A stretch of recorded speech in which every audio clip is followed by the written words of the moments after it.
Coming to you from Nashville, Tennessee, this is the award-winning ParaReality Radio. Good evening, everybody. My name's Sandman, and I'm here with my part-time co-host, Mr. Eric Patterson from World We Live In podcast, and we're going to be your host for the next couple of hours this evening on this very special episode of ParaReality Radio. Thanks, everybody, for tuning in. Well, you know, it's Friday, December the 1st, 2019, and that means it's time for another special episode of everyone's favorite paranormal podcast, ParaReality Radio. Well, welcome back to the co-host chair, Eric. Yes, Sandman, thanks for having me. I feel like we've been on a steady schedule here. Yeah. For a change. What you been up to the last month since you were... Let's see, just working. Work's been pretty steady. Yep, just finished up coaching soccer. And... Everybody, Eric is a champion soccer player. Champion, yeah. He is a champion. Adult league champion. Yeah, that's what I get into. I want to get you a belt for Christmas, Eric, that has... Oh, yeah, just like a big... Like the big wrestling belt, that says El Campeon on it. Exactly. So, tonight, we have a special guest in the studio, one who's been on ParaReality Radio several times, but hasn't graced us with his presence in a couple of years, Mr. John Harrison. Hey, Sean, how are you? Welcome back to the podcast. Thank you. Yeah. It's good to be here. Yeah. So, for those of you who don't know who John Harrison is, let me fill you in real quick. John Harrison is a medical professional. He is a scientist, a chemist, a biologist, and you're basically all-around smart guy. Yeah. That's what we're looking for. Yeah. So he's also what we say is a confirmed paranormal skeptic, and he's made several appearances here on ParaReality Radio as the regular guest on my Skeptics Night episodes that I've had here in the past. So welcome back to the show, Mr. John Harrison. Thank you. It's good to be back. You definitely honor me more than I deserve. Yeah, that is very true, by the way. Yes, that is very true. So what have you been doing since the last time you were on the show? It's been a couple of years, actually. We've been traveling out west. Going to places such as Taos. I tried to find the Taos hum, did not hear it. Didn't find it? I was going to ask you about that. Did not hear it. No humming in Taos. I heard my tinnitus much more than I heard the Taos hum. That's probably why you didn't hear the hums, because you have tinnitus. Right. Well, it's supposed to sound like a diesel engine idling somewhere in the distance. Yeah. And so I went around Taos, went to the Taos Pueblo, and in through the mountain passes up through there, and unfortunately I never heard anything. It's Satan. Yeah. That's what it is. Traveled out to Chaco Canyon to try to feel some of the vibe in Chaco Canyon, which was amazing. Just incredible. See what being on this podcast has done for you? It's opened up your mind to new ways of thinking and expanded your consciousness. Exactly. And produced a change in the well, way you see the world. Know, like I said, I'm a skeptic, but I'm not a non-believer. Okay. Okay. Because I'm always searching. And I've got to keep an open mind. But, Yes, you Of course, yeah. But like I said, let's go out there and find something. I want to see some evidence. I want to see some proof. I want to find this information. Yeah. So did you find anything? No. There was nothing. You got nothing in your travels out west? I did not find any paranormal or any other connection like that other than the majesty of what it was just on face value. Okay. Yeah. Right. Which it was amazing, and it's beautiful out there. And I've been. But supernatural, paranormal, UFO, anything like that? No, just a bunch of crazy people. Well, I've been to Shiprock, and I thought I would catch some vibes. No vibes. No, I think I was too tired. It was a long trip. That could be. Yeah. I was wasn't there for long. Where is that at?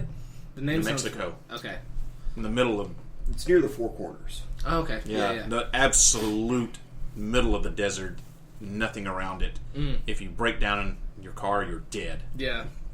There's no cell phone reception either. You're dead. Just hope somebody comes by in the next couple of hours with some water and a ride that can help you out, because it's nothing. It's horrible. That's the other part of it. That's the other part of it. The majesty and beauty, and then getting stranded. And it's deadly. Yes. So, everybody, tonight's episode is something that I've done once before, and that is to have like a paranormal roundtable or a paranormal panel, so to speak. Mm-hmm.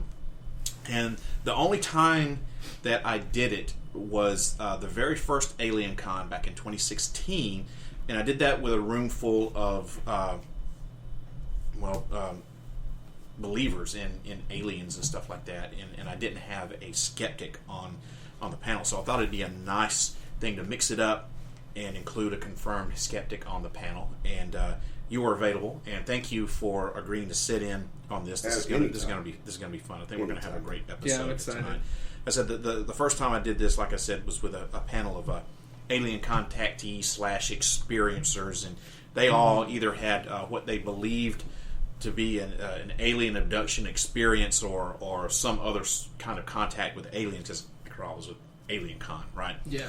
And we did it sitting in I had this kick-ass hotel room, and it had a desk, and you could set people on either side of the desk, so we had, I did it guerrilla style with just my laptop and a microphone, kind of like this setup that we're doing right here. And I just set the microphone in the middle, and there was all these people around. It was pretty cool. I've always wanted to do something like that again. You should have done a seance. That's the next one. That's the next one. Yeah, that's the next one.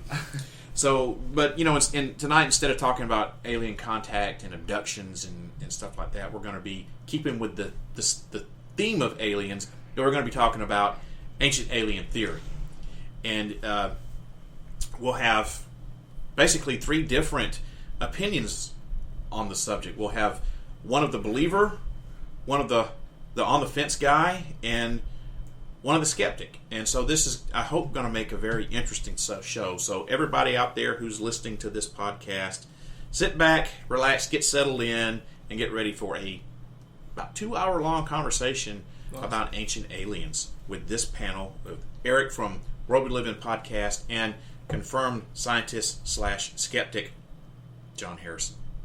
So before I get started with everything, that I have to tell you how you can get in contact with me here at the show, because there are several different ways you can go about doing this. First of all, you can just go to the show website, ParaReality.com, check it out there, click on the About page, and you can kind of read about my history, fill out the contact form, or if you just don't want to do that, just email me, sandman@ParaReality.com. That's sandman@ParaReality.com. You can also find the ParaReality Facebook page on Facebook there. I'm on Twitter. You can follow me there. My handle is @ParaRealRadio. And finally, you can always still call the studio line at 615-692-1170. The number again is area code 615, then call 692-1170. Leave a message with your comment about the show, question you have, experience maybe that you've had and you want to tell your story. You can tell your story. If it times out on you, just call back and pick up where you left off. You never know. I may just be in studio and I may answer your phone call, so you may actually get to talk to me. But if you do leave a message, just be aware that I will probably play that message back on the show. Just simply by leaving me a message is giving me permission to play that back. So if you do not want me to do that, you better tell me somewhere in that message, or you just may hear yourself on the show and you may get pissed off because I played it back and you didn't want me to, but you didn't tell me, so it would be your fault, right? Too late. Yeah, exactly. So I have a little bit of fan mail here that I want to read before we get started, because I've started coming back with a fan mail. Mm-hmm. Just got to pull it up here. This comes from Cosmina, and I thought this kind of fit in with the theme of the show, sort of. She says, "Hey, I love your show and information you share. I heard about you." No, wait. Let me read. Sort of. Yeah. Apparently, I failed reading in elementary school. So it says, Cosmina says, "Hey, I love your show and information you share. I heard from you about black helicopters and have never seen one, but yesterday, I live in Richmond, Virginia, by the way, I saw one flying very low. I could see details about the helicopter and felt a strange feeling as soon as it passed. It was louder than normal, but could be due to the low flying range I saw it at. I want your opinion. I know what I saw. I'd love to chat more. Thanks, Cosmina. Well, Cosmina, thanks for that email. I thought that kind of fit in with today's topic because a lot of times when you have UFO activity, you have black helicopters in the vicinity. And although we're not necessarily talking about UFOs here tonight, we are in the realm of that. So, now, I will say this, coming from someone with my background who used to work for the military on a Army post where there was a lot of helicopters. As a matter of fact, that's basically all they did was fly helicopters out there. I used to work, and I'm not going to reveal where I worked at, but I used to work out there, had a top secret clearance, so I was privy to some things that a lot of civilians aren't privy to, especially when it comes to helicopters and stuff. And I can tell you that a lot of times the black helicopters are confused with the Black Hawk helicopter, which has replaced the Huey as the workhorse of the Army. Now, Black Hawk helicopters they're just like the Huey as far as being versatile. You can arm them. You can use them to transport troops and other things. And so it's a lot longer than the Huey. And a lot of times, the pictures of black helicopters that I have seen on the interwebs and on TV shows and stuff have resembled Black Hawk helicopters. So now, the name Black Hawk, I don't know where it comes from, but they're not painted jet black like a black helicopter, but they are dark in color. Mm-hmm. And they do make a distinct sound.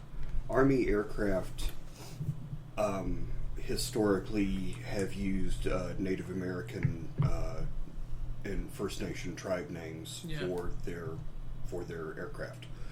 Yeah, that's true. Apache. For example, Apache, Comanche. The Huey is the Iroquois. Oh, I did not know that part. Yes, Huey is an Iroquois. Okay. And you've got the Sioux, the Comanche, the what was the one with the two Chinook. Chinook. Yeah. Oh yeah, that's right. So that's a good point. Yeah. So that's where the name Black Hawk comes from. Yes, I knew that, but I did not know that Huey was Native American. Right. I did not know that. No, it's UH-1 was the. That's the model number. Yeah, that's where you get Huey from. UH.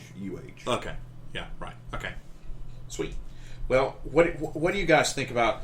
I mean, she's in Virginia in Richmond, so you're around. Government's out that sure. way. Sure. So, I mean, I live right by a hospital, and they have the life flights that come in. Yeah. And I mean, they're not flying high, but they're not flying low. But when one of those helicopters, and obviously this is not, those life flights are not the size of a Black Hawk. Right. But even those guys, when they fly by our house, like, you become alert. Like, it wakes you up. And so, I can only imagine getting buzzed by a Black Hawk. But also, reading a lot of the material that I have for the world we live in and for this, I don't know if it was a blacked out, but black ops are a real thing. Certainly are. And so that's the other side of it, too. Well, where I come from, we had a lot of Hueys and Black Hawks flying over the city that I was raised in, and their average altitude was probably about 500 feet. Certainly not over 1,000. Very rarely would you see 1,000 feet or over. Sure. They were usually flying really low to the ground, and you could hear them coming oftentimes before you could see them. So I would like to know, Cosmina, if and I'm going to email you, by the way, on this. I'd like to know if there was anything strange happening in the town and around Richmond, or especially around where she lived, that could explain why she saw what could be a Black Hawk helicopter. Right, because there's many possible reasons why you could have a helicopter fly over. Mm-hmm. Yeah, exactly. And with it being close to our nation's capital, there could be. So I'd have to have more information before I could make a educated. Right. I mean, there's plenty of military bases around there. Is in that area. In where was she at? Virginia. Richmond, Virginia. Is that close by the? Is that closer to the mountains or in the more in the flat? I got a picture. It's closer to the ocean. Okay. Yeah, okay. It's very close to the. Right. I'm curious. I've got one friend that's from the Richmond, Virginia area, so it's more.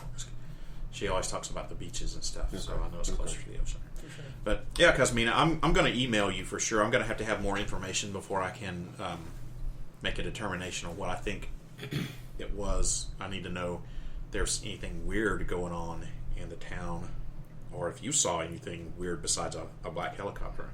I mean, they just don't. If it was a black helicopter. For sure. Right. A black ops helicopter. Right. And we should it's not going to be around there for no reason. They just don't. Right. They just don't fly it out, in the middle of the daylight. But yes, we should thank Cosmina for taking the time to participate. Absolutely. Sure. Oh, yeah. Thanks, Cosmina, for the email. I will definitely be emailing you back, and hopefully we'll hear back from her. Yeah, that'd be cool. Later on. All right, everybody, y'all ready to get into talking about some ancient alien theory? Let's do it. Let's do it. So, people who have listened to this show for any long period of time, especially back from, when I was on Life 365 before I moved here to the world of podcasting, and we were actually doing live internet radio. Back then, it was internet radio. Now it's podcasting. Right? Same thing, right? But anyway, back when I was on Live 365, I did some shows about ancient aliens and stuff like that. And anyone that's listened to my show for a long while has known that I am an ancient alien theorist. I think there's something to it. I watch Ancient Aliens on History Channel. I've watched every episode of every season. I can't believe that it's still on. By the way, that makes two of us. Yeah. I mean, it's a popular show. Some of the episodes, let's face it, they stretch it a little bit, and it's like this has nothing to do with ancient astronaut theory, but whatever. It's still a good show. It has a lot of history to it because it's on the History Channel, so it's going to have some history. And I've been to a couple of the alien cons, which are just awesome, out of this world. By the way, it's just freaking tremendous. And so I am a believer. I consider myself to be a Sitchinite, which is a follower of Zecharia Sitchin, who wrote the 12th Planet series of books, among others. He is, or rest in peace, Zecharia, died in 2010, I believe. He was one of the only people in the world who could read and translate Sumerian cuneiform texts. And I really, I kind of got into that whole thing by accident, and I started reading his books, and just I was like, this is freaking amazing. And I've read just about every book that he's published. He's maybe not quite as famous as, say, Eric von Daniken, who is the godfather of ancient alien theories, but I really do believe that in our ancient past that we have been visited by people, for lack of a better word, who are not from this planet. I think that they somehow helped us to become what we have become today. And there's too much evidence out there to ignore. And I'm not saying there's not some sort of earthly, I say with my air quotes, earthly explanation to how the Egyptians built the pyramids, or Puma Punku, or Cusco, or all that stuff was built, but it's kind of with the precision that they use, it's kind of hard to imagine them doing it without some sort of advanced tools and stuff. So I just really believe, and we'll get into this, but I just really believe that we were visited, man, and I think we had help. I really do. And the thing that I like about Zecharia Sitchin is that he's not saying, oh, this is my theory, I think this because I read this. He's saying, here is the story that I translated. This is the story. This is what the Sumerians say. Here you go. You make of it what you will, And he kind of leaves it up to you. Of course, he believed it, and you read, and he's like, well, this is what this is what they're saying happened. So you got to put some merit to it, right? I have to respectfully disagree on absolutely every single one. Of course you do. That's why you're here, sir. Sitchin made his money on making up a story and selling it to the public. Mm-hmm. That's what it is. He did not read Sumerian accurately, at the very least. And I think every credible Assyriologist out there has a beef to pick with Of course, Sitchin yes, and I'm well aware of that. Yes. And I have read The 12th Planet. I enjoyed the read, because he took concepts from Assyriology and then modified it to fit the narrative that he was trying to sell. Mm-hmm. So, and just to back up just a second, I'm a sci-fi nut, right? And the ancient alien concept is a great sci-fi storytelling tool. Love Stargate. It's one of my favorite shows whatsoever. And basically, it's the show that, okay, what if all this crap was real? Right? Yeah. And they made 10 years of episodes off of it because it's so much great material that you could work from. But no, Sitchin made up a story and stuck to the story and just kept on talking about it. But no, he did not read Sumerian, and there are plenty of people who can read Sumerian. Not very much, or Assyrian, or whatever. And you can go online and look at the Sumerian text and get the translation for it and all that kind of stuff. It's easily debunkable. Well, I'm not saying that he was fallible. Of course, I think that not 100% of everything that he translated, came out accurate. But I do kind of think that he was onto something. Mm-hmm.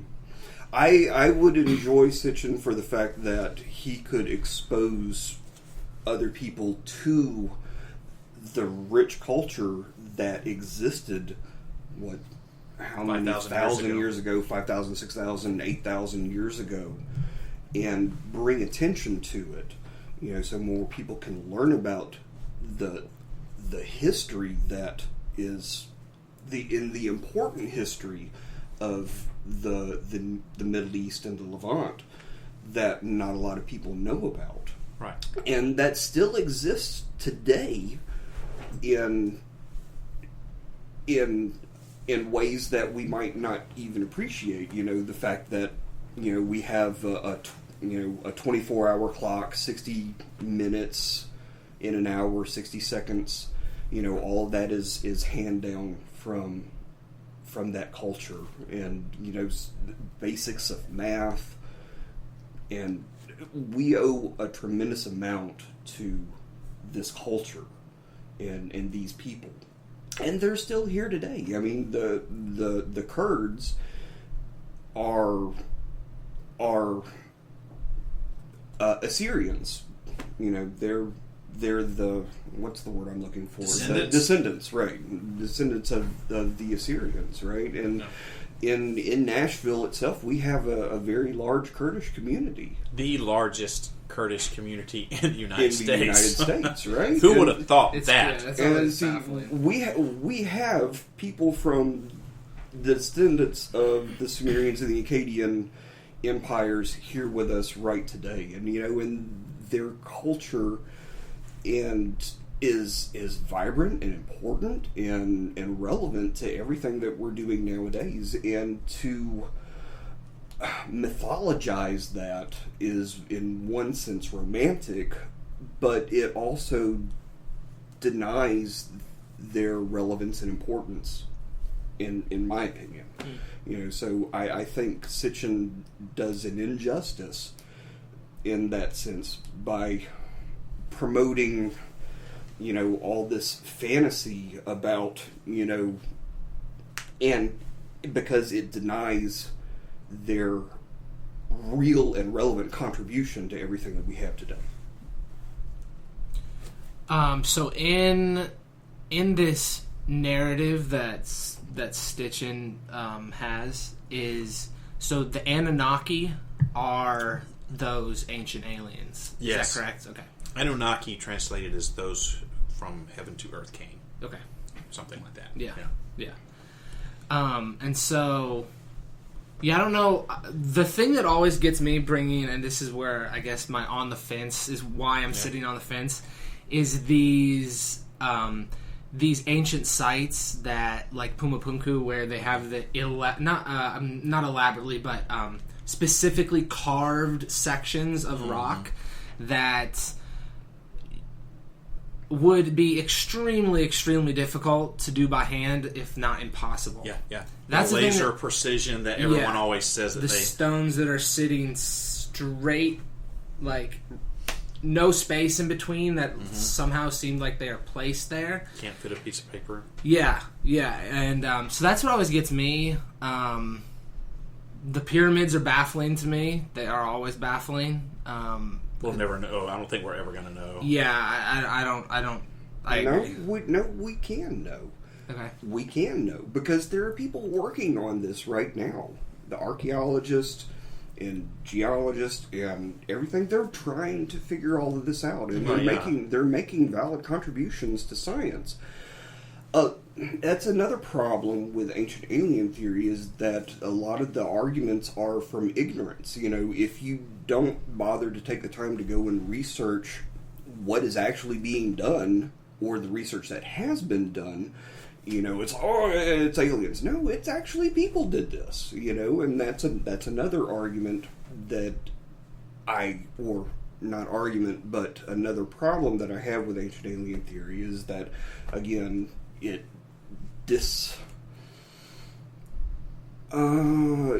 discredits exactly. Thank you. The hard work and the ingenuity and the creativity of people back then. And then Sitchin goes, and this is something that Tsoukalos says a lot. These people weren't dumb; they just interpreted it the best way they could. These people were not dumb; they were smart. They were not. And I'm not saying that aliens came from another planet and built all of this stuff for us. I am totally not saying that. I'm saying that they provided us with the tools and the know-how to assist us to build these things. Because either we wanted to build it, we're like, oh, you came from this spaceship, so you're a god. We want to build a monument to you. Right. Okay, well, here's how you do it. Here, take this tool. I'm not saying that they said, okay, we're going to build this pyramid so you can worship us. Well, here's an example right here. Right? How the pyramids were built, completely confounds everyone still today, because the scope, the scale, and the grandeur of everything is incredible. And then, of course, when they try and figure out, okay, how in the world did these people do it? There's paintings and sculptures and everything of them actually doing it, right? But we're still trying to figure out all the heretofores and the whys and how-nots. One theory that I've seen recently that really intrigues me as far as pyramid construction is the idea of the Great Pyramid of Khufu having an internal ramp system to try and pull up all the blocks and bricks and stuff like that. And the Grand Gallery itself, that mysterious part of the pyramid that's really at an angle and stuff like that. It's right in the middle. In the middle of it before it gets to the King's Chamber. Yeah. That was a counterweight system for them pulling up the blocks. Right. And that's because it makes really no sense about why in the world is this structure here. Yeah. It doesn't serve any real purpose, and there isn't decorations or anything on that. But the point about there having no decorations in the pyramid whatsoever is another issue. And then, it was the entrance to the Grand Gallery right there was blocked by, 3 large stones, right? Mm-hmm. And they're just kind of tucked down into the very bottom of it. Well, those were the counterweight stones. But to really prove this theory, they have to do some other stuff with the Great Pyramid, and then of course you have to go along with the Egyptian government and the Antiquities Council and blah blah blah. Mm-hmm. It's just a headache. Yeah.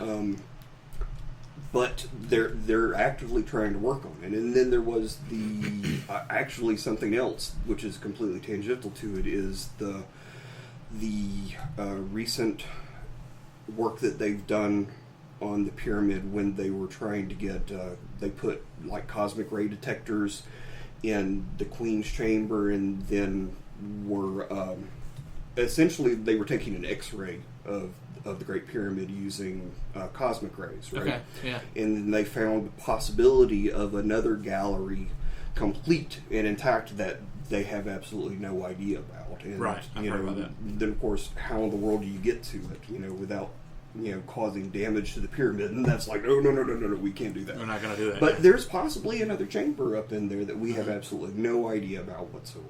That's where all the blueprints are. Right, and so, It's the safe. The quest to gain knowledge continues, right? Right. And we don't have to just say, oh, aliens did it, Yeah. Another thing that so I love history, but I hate this about history, is the fact that so many cultures, when they invaded, they destroyed everything. Yeah. You know what I mean? Mm-hmm. Like, the victors write the history books. Exactly. Yeah.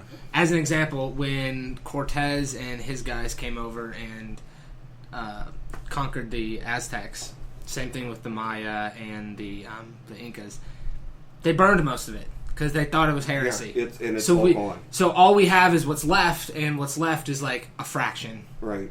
A small fraction. It's such a tragic loss for humankind. Yeah. Yes. All of humankind. Because odds are, if we had those records, we could understand. Right. I mean, Exactly. for the Mayans, what do we have? Like 3 codices, and that's it. And these codices are books made out of folded over books made out of God knows what. Yeah. Leaves or something. I really don't know. Whatever they have. But it's and that's it. We only have 3 books, and it took us, a good 2 centuries to finally figure out their language. But we did, and that's amazing. It is amazing. And once again, I'm not saying that aliens built these structures for us. I'm saying that they provided us with tools and knowledge on how to do it, or how to do it better, easier, maybe. And I'm saying that we could do it ourselves. And we did do it ourselves. Yeah, there's no doubt that we could do it ourselves, but stuff like the precision cutting, like at Puma Punku, how could ancient man achieve that type of precision cutting and put these blocks together, without having some sort of specialized tool that we don't know what it was? And now, could it have been an alien tool? Absolutely could have been an alien tool. Could it have been something that they figured out on their own? Could have been.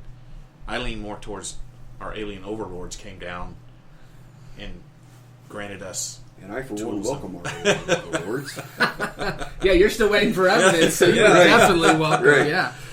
So, for those of you who, if you're listening to this podcast, I'm going to assume that you know what Puma Punku is, because you're listening to this podcast, so you got to know about these things. But just in case you don't, Puma Punku is a pre-Columbian archaeological site in Bolivia. That's part of the the Tiahuanaco complex. It's a lot of areas that surrounds Lake Titicaca.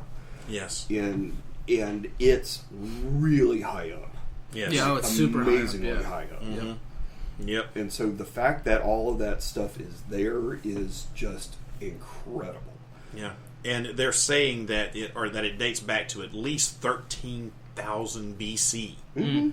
So you're telling me that someone in 13,000 BC was able to carve these things with a hand chisel and a hammer and tink, tink, tink, tink. It's like you were mentioning Sucralose, and he's saying how these people weren't dumb, they were smart. They were absolutely smart, but they didn't possess the tools and the technology. They didn't do this with bone. No. You didn't take a femur bone or whatever and sharpen it up and carve a rock to that type of precision. No, but you can, and now I'm not really educated as well on Puma Punku as I should be, so I cannot speak to that technology. So therefore your opinions aren't valid, sir. Right.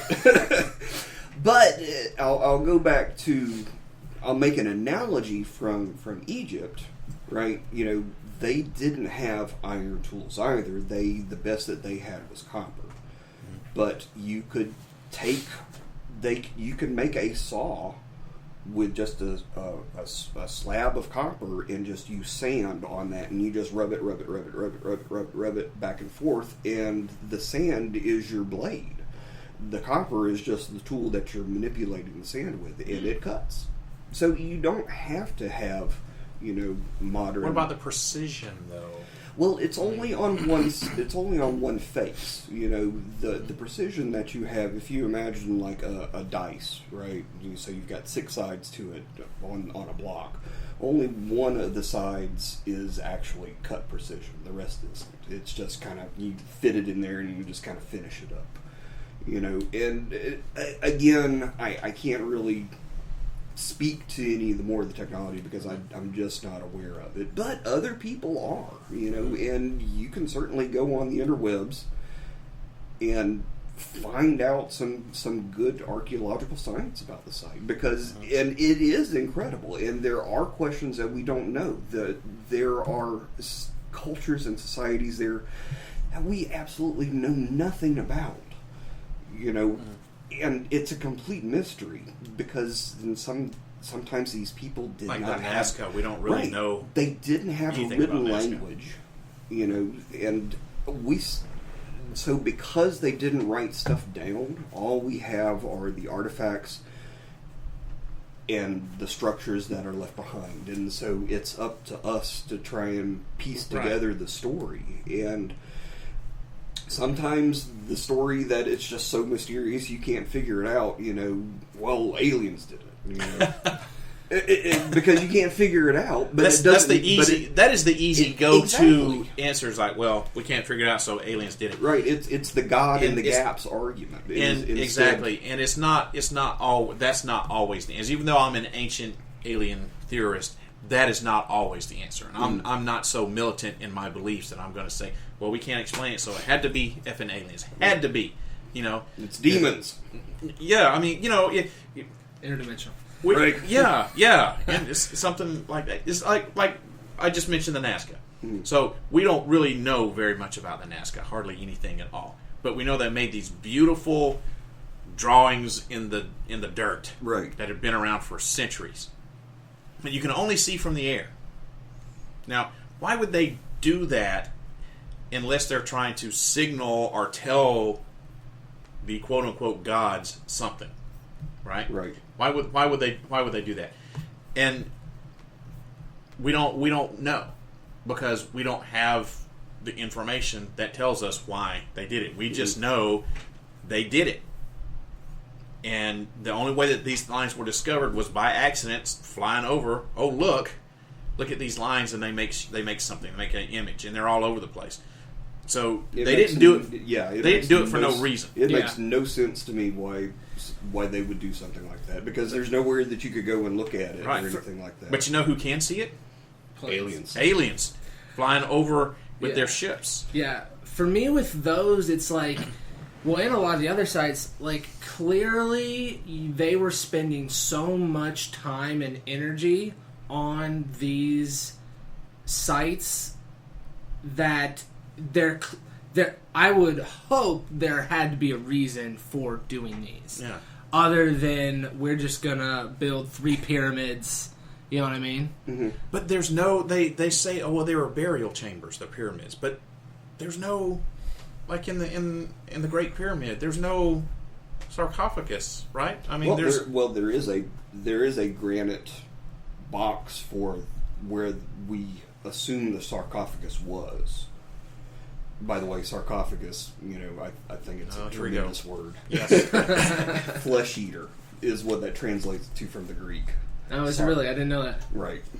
sark for muscle or anything Yeah. like that, and phage for eating. Yeah. Right, sarcophagus, because it traps the moisture inside sure. that, and you just kind of dissolve Destroys all the way. you, yeah. Right. Unless So you're a it's mummy, and then they had all the moisture already sucked out of you, then right.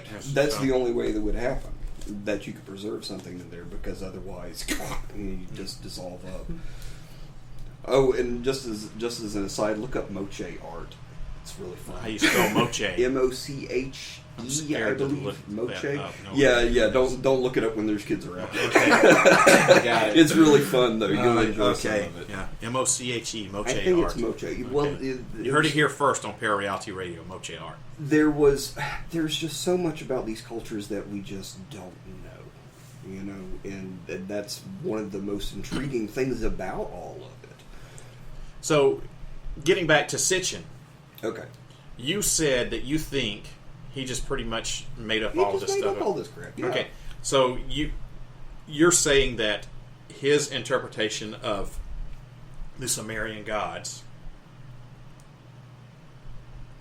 Ea, and Enki, Ishtar. Enlil, and who's some Inanna, Sin, yeah, Anu, who was the supreme ruler of the Anunnaki. You're saying that he just made up all of these, that those were not real Sumerian gods, that they didn't worship those people? Yes, they were real Sumerian gods, but he made up his own mythology about them instead of reading the mythology that was there. He decided to make his own spin on it. How can you explain that every ancient civilization that we know of has a deluge story, and that's real? That's akin to what's in the Bible. I think we've talked about this before, right? Because all of the beginning civilizations that we know about were hydrologic. Did I say, is that a word? It is now. But they were all water-based civilizations, Yeah. right? To get the ability to farm, to get the ability to grow and stuff like that, they had to have a surplus of food, and they had to control water. They had to be able to control the water. And so, all the civilizations from way back when, from Mohenjo-Daro, and in that area it was along a river that dried up and doesn't exist anymore. And then, of course, there's the Mesopotamia area, there's Egypt, there's the Yellow River Valley civilization in China. They all depended upon water. And Earth and our climate being what it is, when the flood comes, it completely ruins your day.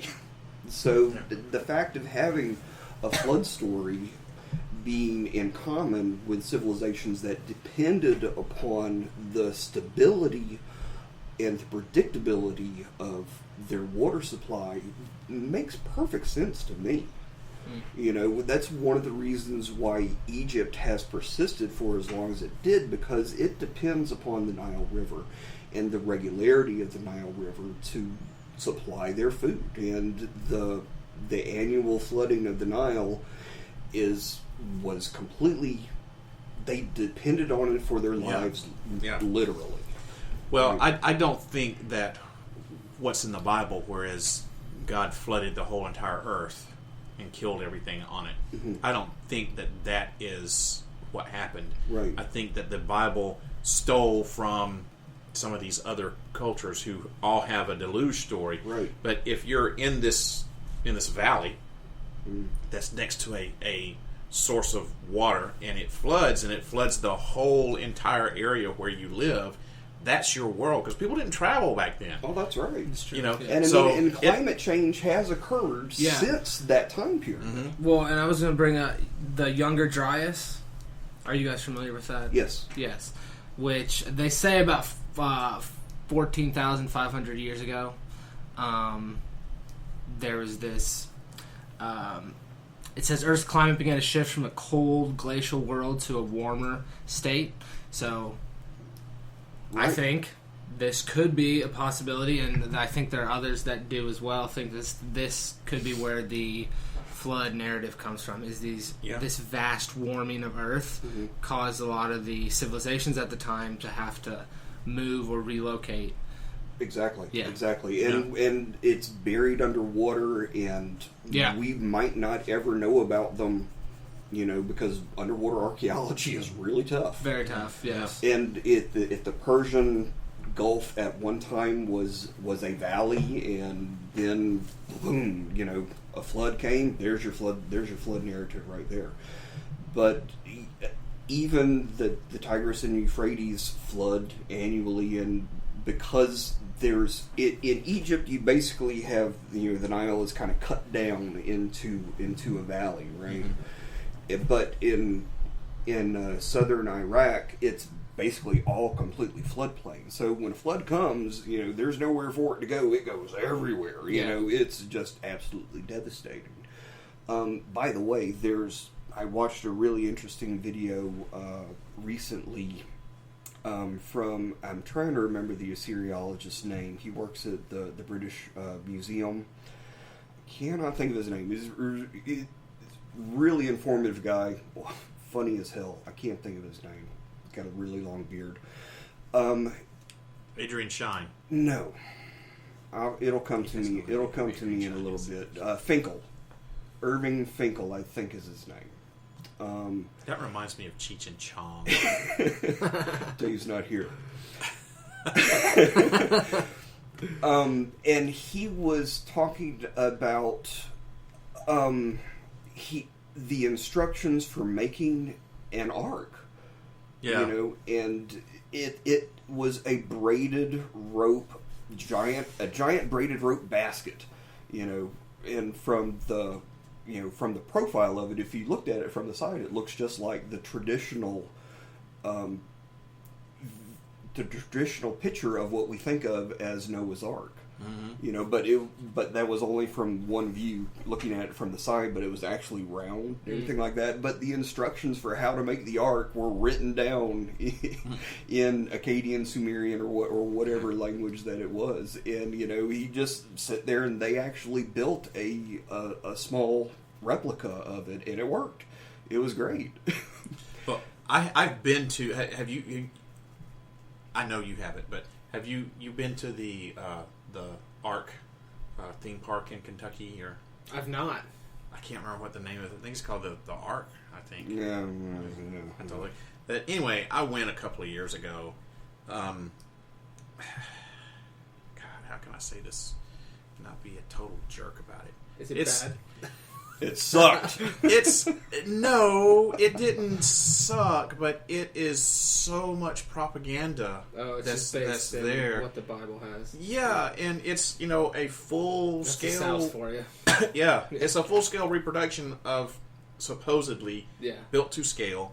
And if that was it, man, that was impressive. Yeah, I mean, it's really impressive. Now I will have to say, I went in there thinking, oh my God, there are going to be, religious zealots with pamphlets, everywhere, every 100 feet, seek Jesus, here, read this pamphlet, you're going to burn in hell, It wasn't like that at all. That I was very proud of. Yeah.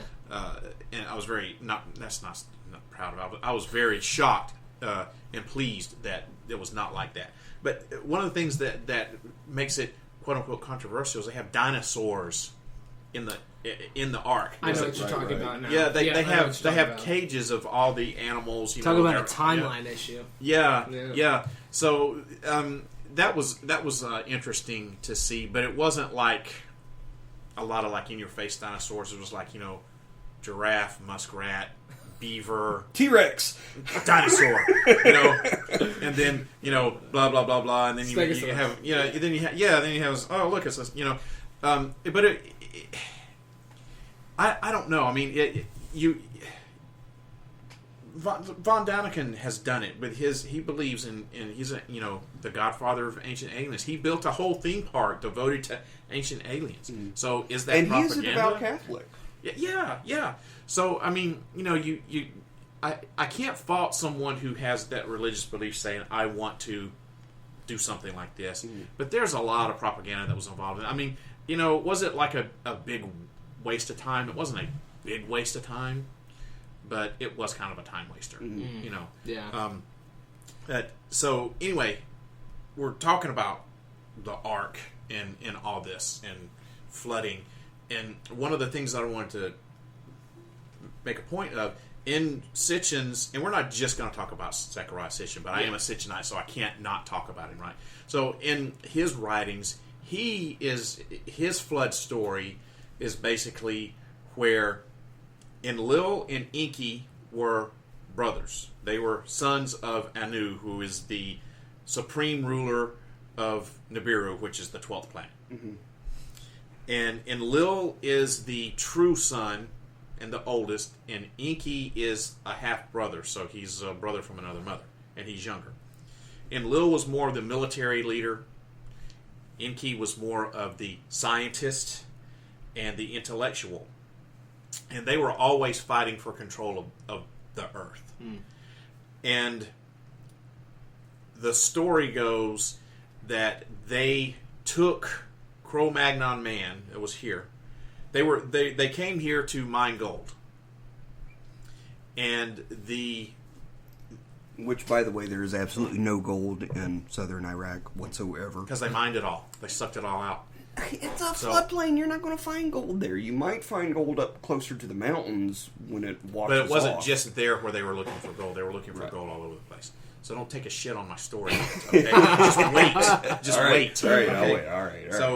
So they had workers who were working in the mine that weren't being treated very well, and they basically revolted. So in order to appease the workers and say, look, we need to think of a better way of doing this, they're like, oh, there's these Cro-Magnon thick-skulled dudes running around, knuckle draggers out here. So Enki took one of those guys and basically genetically modified it into what we are now and created us, Homo Sapiens, right? Yeah. So fast forward a couple of hundred years or so, and Enlil is not liking what we have become. Basically, like God did not like his creation, Enlil did not like Enki's creation. He thought we were a little bit had too much free will, we were getting a little too out of control. So he orchestrated the flood. And Enki went to one of his trusted humans and was like, look, this is what's going to happen. This is what you need to do. And basically, you have your ark and your flood story. Mm-hmm. Your Noah's Ark and your flood story right there. So I find that very, very intriguing, the fact that you had a 5,000-year-old culture who had their flood story with a Noah and an ark and all of this, and here you have your Christian story of Noah and the flood, which came how many thousands of years later past that. Right. So yes, it is a very intriguing story. So you're saying that Sitchin made all that stuff up? Well, he put his own spin on it, and I think there was an episode of Star Trek that dealt with this, actually. Oh, I saw this on TV. I knew we couldn't get out of this without you working Star Trek. Oh, I know. I really enjoyed reading the Gilgamesh epic. It's Epic of Gilgamesh. It's one of my favorite stories. Yeah, it's a good one. Yeah. And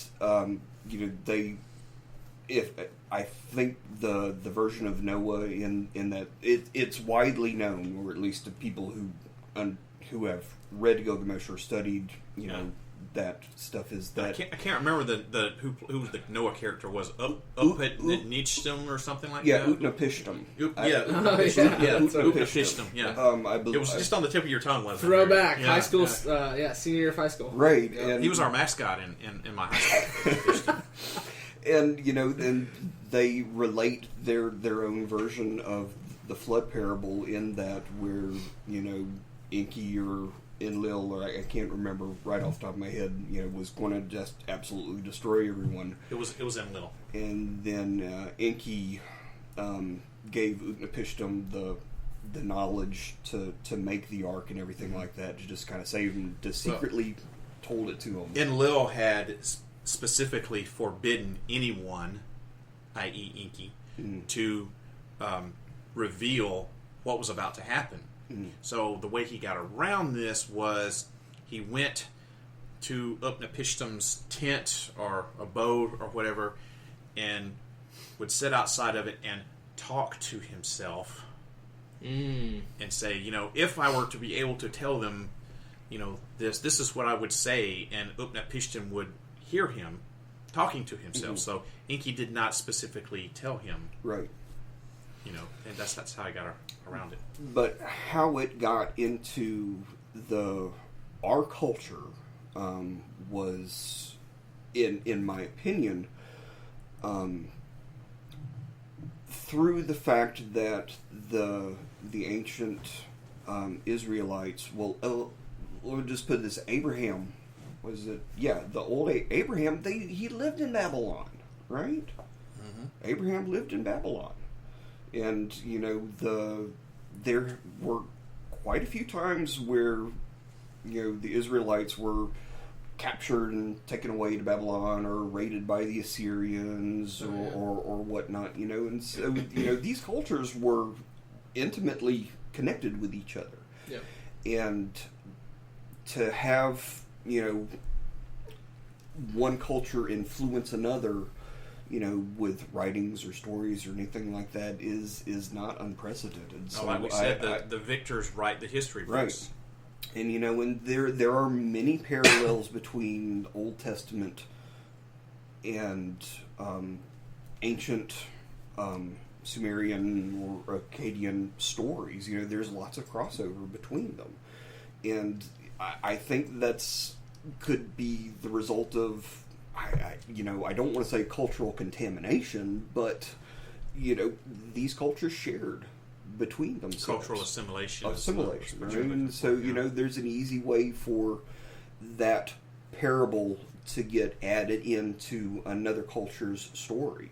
Yeah. It's completely possible. And I know there have been many books and theories and papers written about the connections between those two, and even the fact of there being 12 gods or anything like that. The Greeks know everything that they know because they got it from the Akkadians or Empire of the Sumerians or anything like that. They essentially took all that knowledge and just kept on running with it, and then the Romans copied everything from the Greeks. Right, and renamed the gods, and just kept it going. So that's why you have your Greek gods and your Roman gods, different names, same god. Right, but there's lots of parallels with the Greek gods and ancient Sumerian gods as well. The Zeus and Aphrodite. There's Anu and Ishtar right there, and I'm probably Inanna is Ishtar. Right, I'm probably mixing up the Akkadian and the Sumerian names, so please forgive me on that. But there's cultural transfer, and like I was saying earlier, that's how that cultural transfer is. We owe everything that we have in our modern world to that, because there was also the knowledge that got passed on with that, as far as astronomy, for God's sakes, everything that we have with astronomy. Well, the Sumerians invented astronomy. They invented it, right? Or maybe it was the Maya or whoever. They did their version own of it as well. yes. Yeah. So it depends on who's older, which civilization is older. But if you look at the evidence, it would have to be the Sumerians, right? Because the Mayans weren't around until the 1000 AD. Chronologically, well, not chronologically, but just as far as time goes, they weren't around for a long time. The Sumerians were around. The Sumerians, the Akkadians, the Mesopotamians, they were around for a long, long time before they just kind of disappeared. The Mayas and their ancestors weren't around that long. Right, and as far as the timeline goes. For all of our listeners, forgive us that we're just kind of shooting off the hip right here and not really citing actual facts. So none of this is really sourced right now. Okay, so bear that in mind. So we spent the first hour talking more about Zecharia Sitchin and his theories. Mm-hmm. So let's shift gears a little bit and let's talk about Eric von Daniken and his theories, which are roughly the same.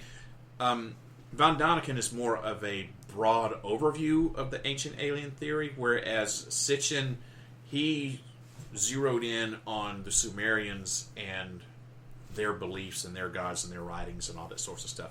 But as I have said, von Daniken, probably a lot more famous than Sitchin, wrote the book Chariots of the Gods, or I guess I should say Chariots of the Gods as a question, because that's how the book was written. There's like 200 and something questions in the book, and the title was Chariots of the Gods ?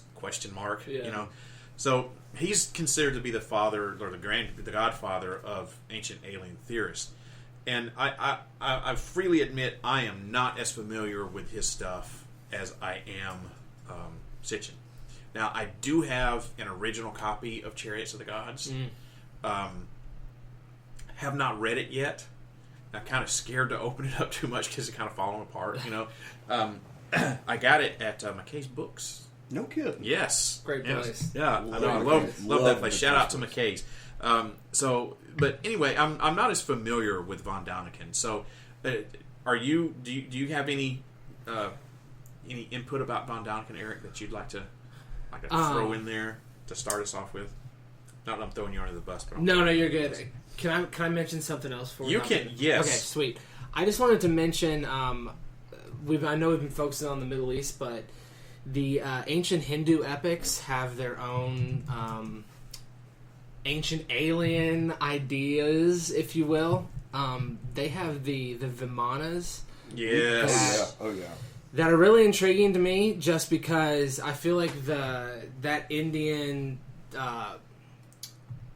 culture, the ancient Hindu culture, I feel like in some sense was isolated from a lot of the cultural crossovers that we were just talking about. Well, except for way back, because they were trading with the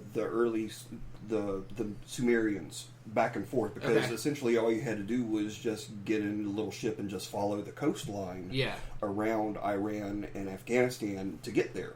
So you could trade back and forth, and all the lapis lazuli that the Sumerians had to make their beautiful artwork, all of that comes from Afghanistan.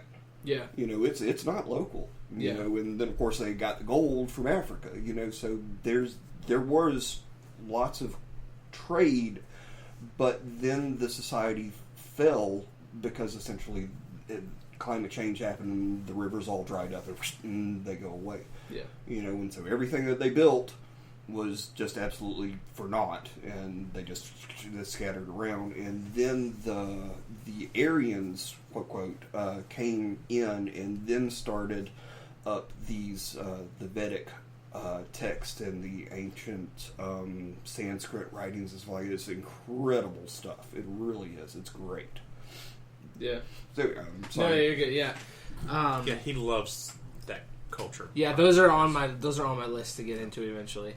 But yeah, I just thought that was I feel like needed in the context of what we were talking about. Absolutely, to bring up, because it's the same thing. Yeah. Yeah. Every culture has some sort of story like that, and if you're a diehard ancient alien theorist, it's like, well, aliens.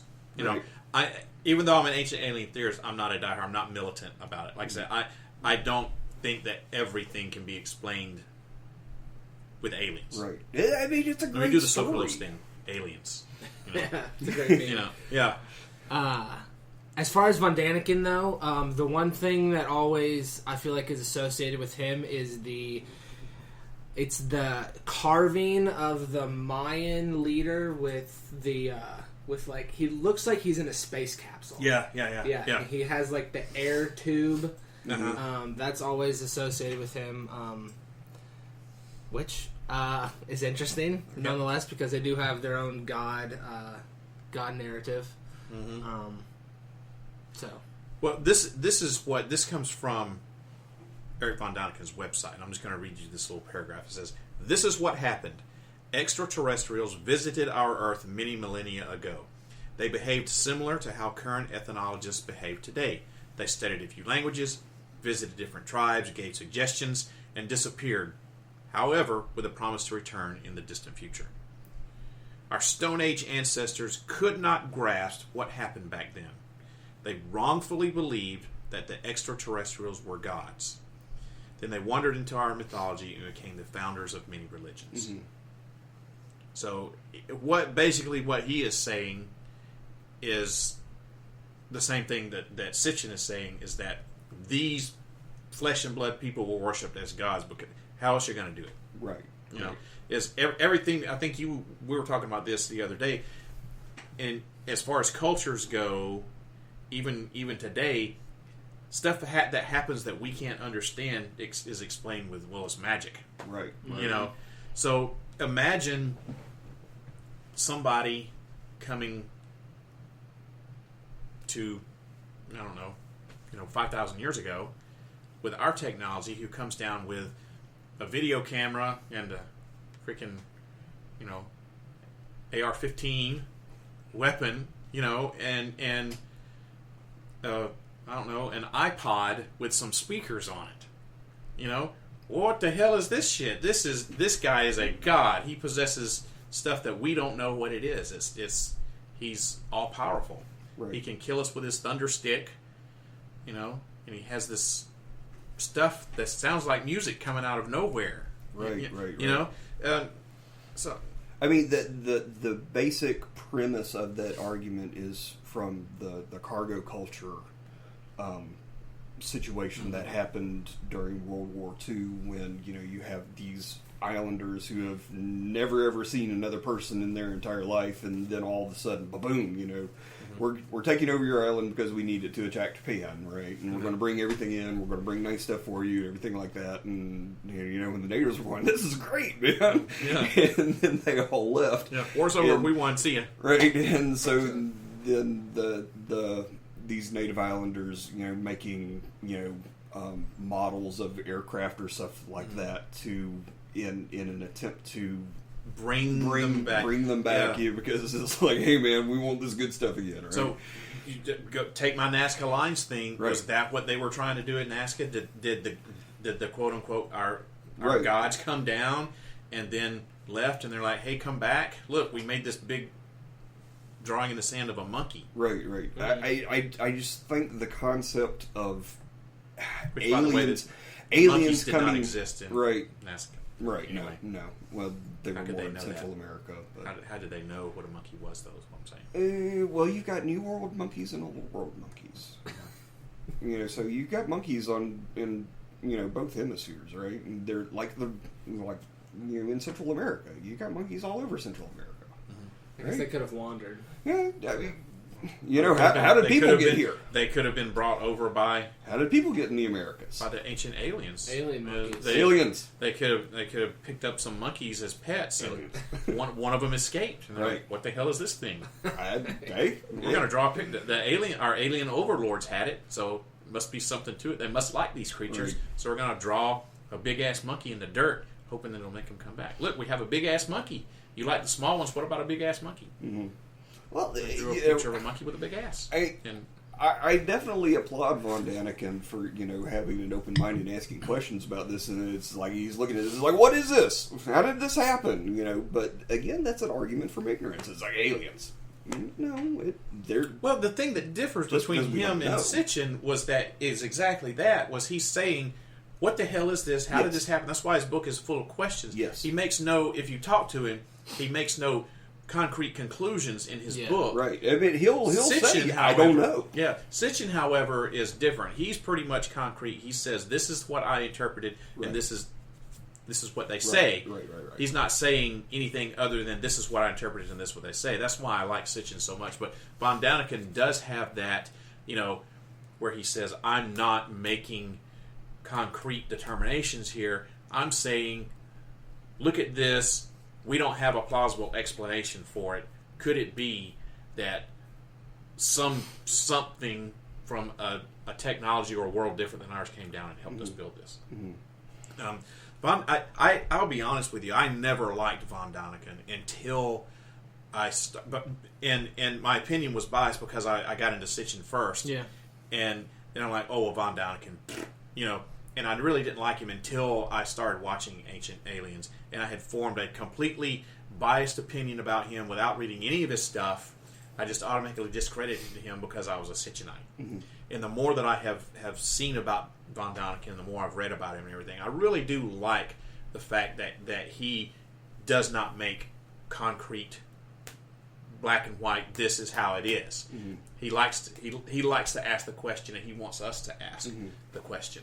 And that's what really separates him between Sitchin. Right.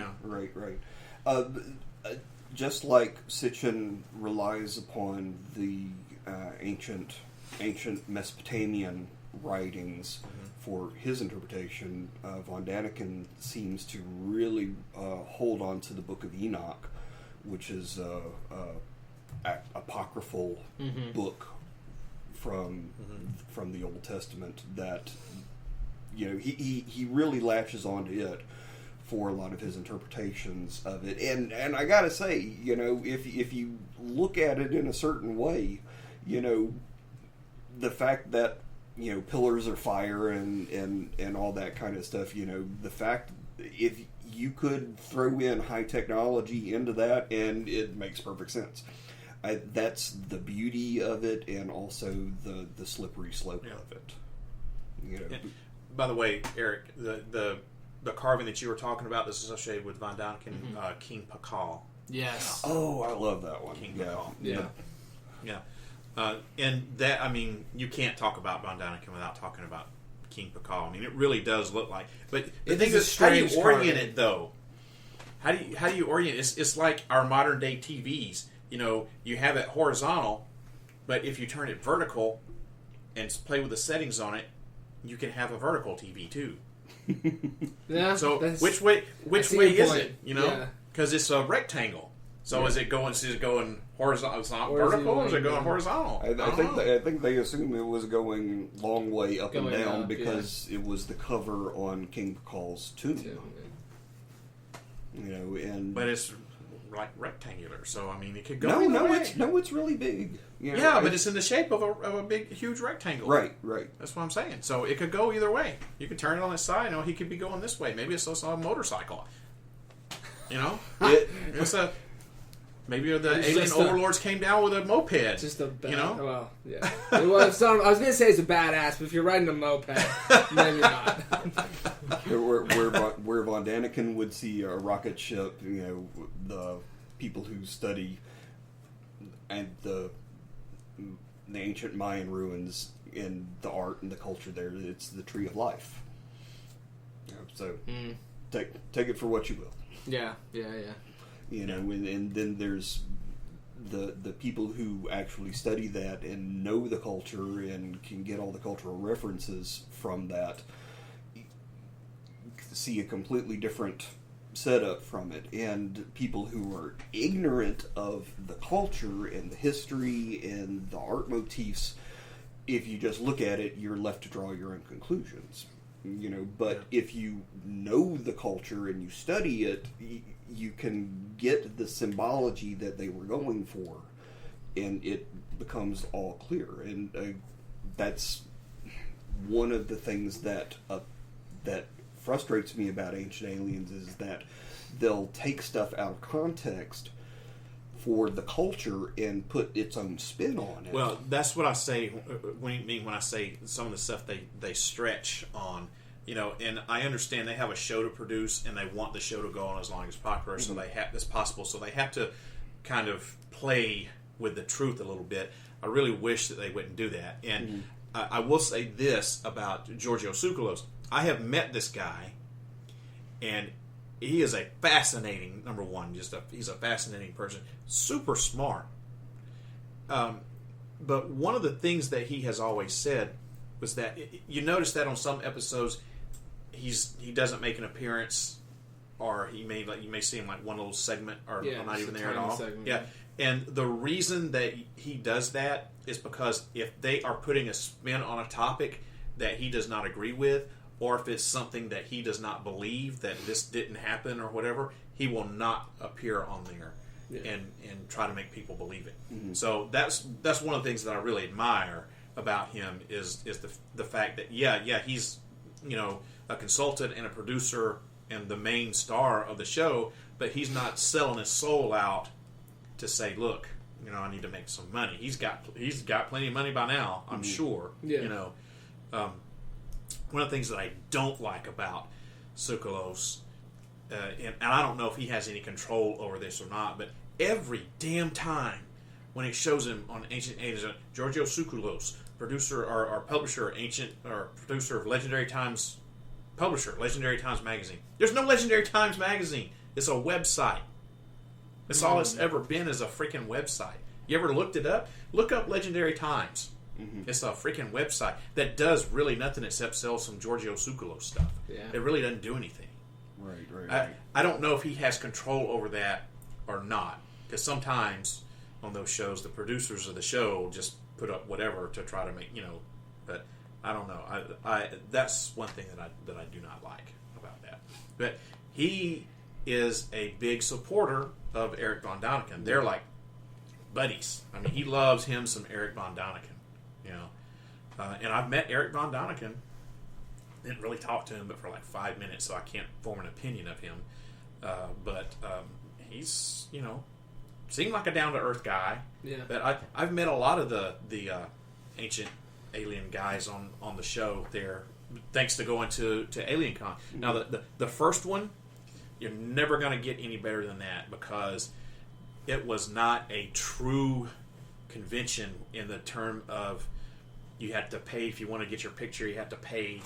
Or if you want the autograph, you had to sign something, or you had to pay something from them to get their autograph, whatever. This was literally, they were just walking around talking to people, and it was like a mother duckling with their baby ducks. Everywhere they went, there's like 10 million people following behind them, and they literally could not. I felt kind of sorry for them, because there was no like security, and there's like nothing to separate them from the fans. Mm-hmm. I'm sure they couldn't even go to the bathroom by themselves without having people follow them everywhere they went. But dude, they were very approachable. They loved it. They relished it. They welcomed the people. Come talk to me, and you could talk to them they would talk to you as long as they could. Now they're not going to sit down and have an hour-long conversation with you, but they would talk to you as long as they could. And all of them were very like down-to-earth dudes, man. It's not like, okay, so they make their living doing this, but that's not all that they're about. Yeah. There's more to them. I will have to say Jason Martell's choice in women is kind of skanky. I will say that. Jason, no offense, man, but whew, yeah. Go Jason. Yeah. But I was like, good for him. Yeah. But yeah, I mean, so I got to talk a little bit with Giorgio, and I went to a special dinner that was,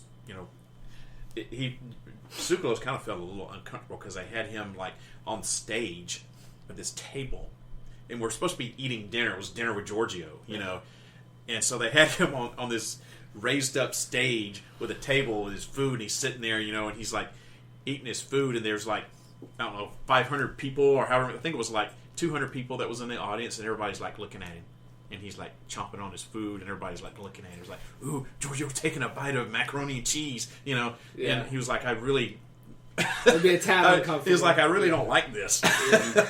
But I mean, he spoke to, he answered everyone's questions. He spoke very intelligently, and he was like, hey, some of this stuff I absolutely 100% believe and support. Some of it I don't. Some of it can be explained other than aliens, and some of it we don't know. Mm-hmm. But I mean, he really does. He's like me. He really does believe that there's something to it. I would hope that he's not lying about that. But Von Däniken, didn't get a chance to talk to him, but for 5 minutes. But he seemed very, very down to earth. Mm-hmm. I got him to somewhere. I have a got him to sign an autograph somewhere around here. But I need to put that up on the website. But, yeah. So anyway, what do you think about as a skeptic, Mr. Harrison? What's your opinion on Eric von Däniken?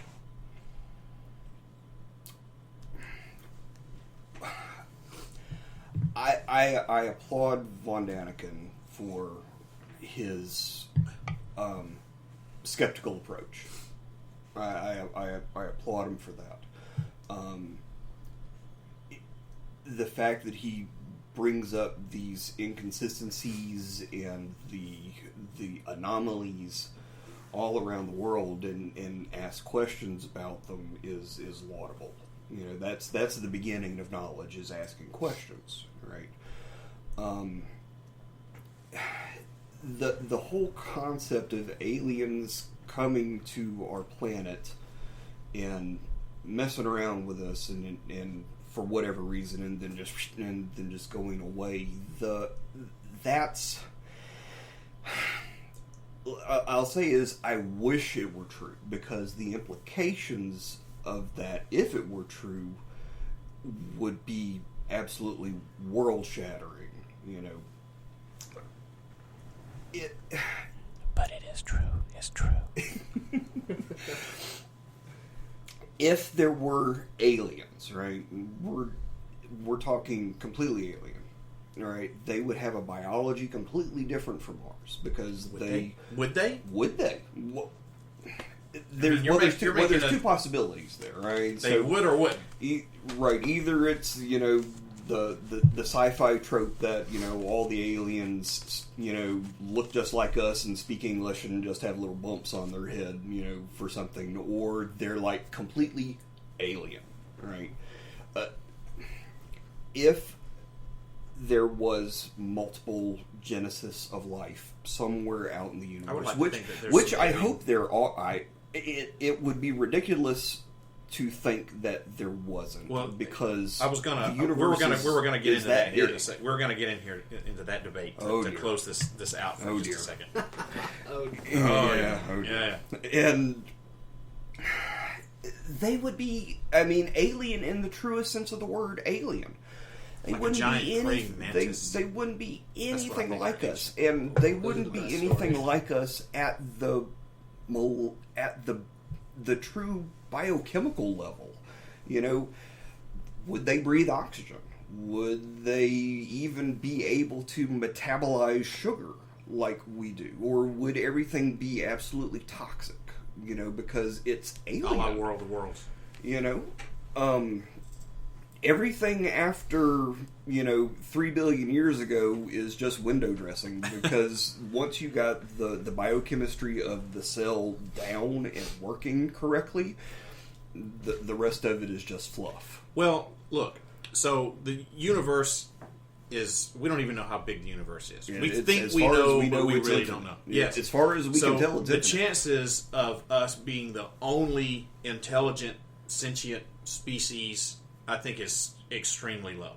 Right, because as far as we can tell, the basic chemistry of life exists everywhere in the universe. So, if there are other worlds that can support life, it doesn't necessarily mean that it's going to support life that's here on Earth.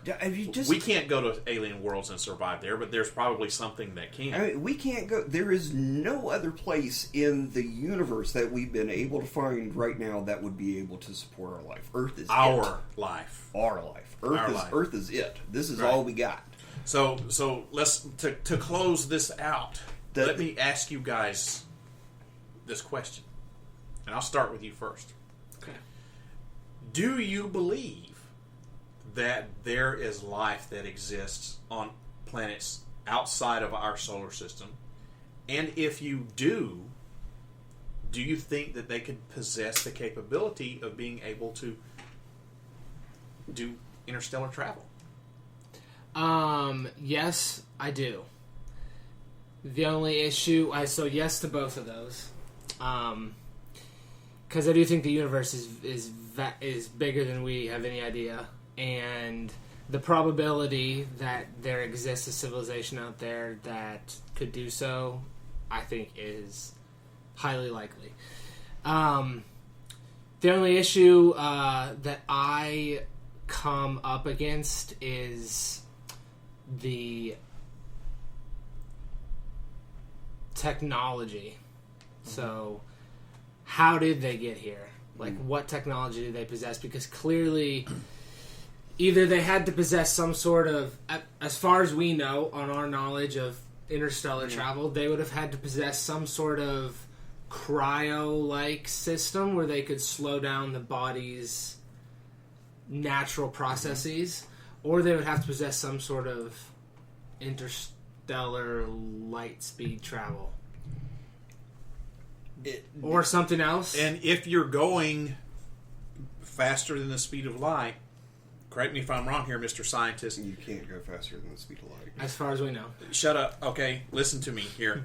If we go faster than the speed of light, a la Star Trek, your favorite show ever. If there is that kind of technology, if we can go at that speed or faster, isn't it true that our metabolism would kind of, our aging or whatever would not age in the same as the rest of the world or as the rest of the universe? So everybody else gets old, right, and we stay the same age. The perception of time is completely relative to the speed that you're traveling. Right. Or like in Interstellar, the movie. Have you guys seen that? Yes. They were able to go through a wormhole. So instead of traveling through space, they were able to fold it and go through it. That's how I think that if extraterrestrial life is able to travel interstellar, I think that's how they do, is they possess some sort of either knowledge or technology to create a wormhole as needed, or they know where the wormholes are to get them to certain places. Right, right. It essentially, it would be completely magic to us. Yeah. Which goes back to my earlier statement. Completely magic to us. Yes. Because the technology required for that is so far beyond us. It's insane. In what humans would physically need to be able to travel interstellarly, we can't do it. Not now. Not now. Yeah, maybe sometime in the future, hopefully we can. But it's genetic engineering. We may have to re-engineer our bodies to be able to cope with the just to be able to cope with space is what is preventing us from traveling to other worlds, because just the radiation alone will kill us. Yeah. The bone loss from lack of gravity. Exactly. We grew up on this planet literally, and we need it to sustain ourselves. And if we're not here, we're not going to survive. You know, so it will take modification of ourselves, modification in technologies that we don't even have. The best thing that we can hope for right now is are going off the best ideas of technology and the best ideas of physics as we know it right now. If we could push something to 10% the speed of light with fusion drives, that's probably the best that we could ever hope to achieve. Or with even the pulsed nuclear drive from the Orion type of spacecraft, there's all that too. But I kind of lost my train of thought. On that. No, I agree, and I'm just going to mention a movie here again real fast. Go ahead. Avatar. Mm-hmm. Oh god. Well, I hate that movie. Yeah. Well, I mean, I was, as you were saying, I at the beginning they come out of cryo and they're in a giant spaceship, so they aren't going with the wormhole narrative or the lightspeed narrative. They're going with this planet was close enough, and we were able to slow down our body's processes to sustain us, and then they found a planet that was habitable, but they still had to wear masks. Exactly. Yeah, I mean, that's a great example of something that's quote alien, trying to be alien, yeah, and trying to represent how we would deal with that environment, stuff like that. So I mean, that was something that made the movie a bit more credible. Yeah, I thought it was a good middle ground. They I like tried that. to do a decent job. I like that part of it, but the the whole like plot narrative. Well, yeah, it's Dances with Aliens, right? Yeah. But, Yeah, exactly. Pocahontas. So I was going to ask you the same question I asked Eric, and you've already kind of been... So, yes, I do believe that there is extra life out there. It's impossible not to. There has to be. Whether or not it's a panspermia type situation where you have, panspermia. Ooh. Giggity. Yeah, that sounds kind of X-rated. Well,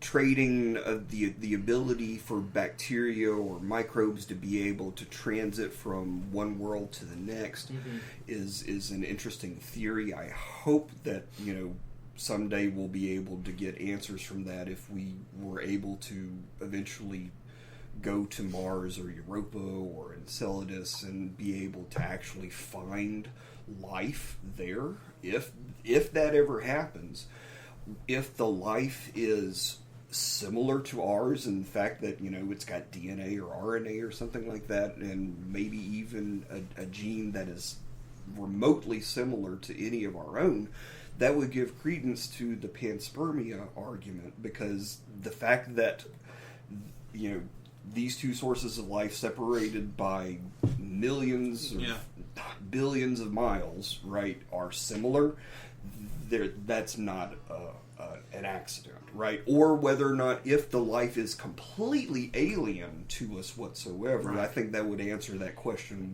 That's one of the problems that I have with the theory of water is life, is to a certain extent, yes, you can't have life without water, life as we know it. Yes. Who's to say that there's other life out there that they don't need water? Maybe they just need, whatever food source, or right. They don't even need that. Right. Who we knows? have no idea because we only know of one type of life, and that's life on Earth. Exactly. And it's not a complete sure thing that where there is water there is life, because there are places on Earth that the volcanic fields in Ethiopia, I think, would be a good example of that. It is so hot. It is so toxic. It is so hypersaline and so acidic. I mean, you have negative pH values for the water that happens to be there. It is... life can't grow. It's so hostile, So, I mean, there's places, I'm sure, somewhere else in the universe where there is water, but... It's not the same kind of water. It's just so toxic. Yeah. But, and then there's... People have... Who's to say that the life that's on that planet doesn't have to have that kind of water? Right. I mean, you could... scientists have speculated about this before. It's like, okay, what if there are silicon critters, or exactly, what would their biology be? Yeah. What if aliens? Right. What if you substituted ammonia for water? What would your biology be? Right. We default to water simply because it is the universal solvent. Everything works great in it, right? And everywhere that on Earth that we find water, almost everywhere on Earth, we find life. So we all agree that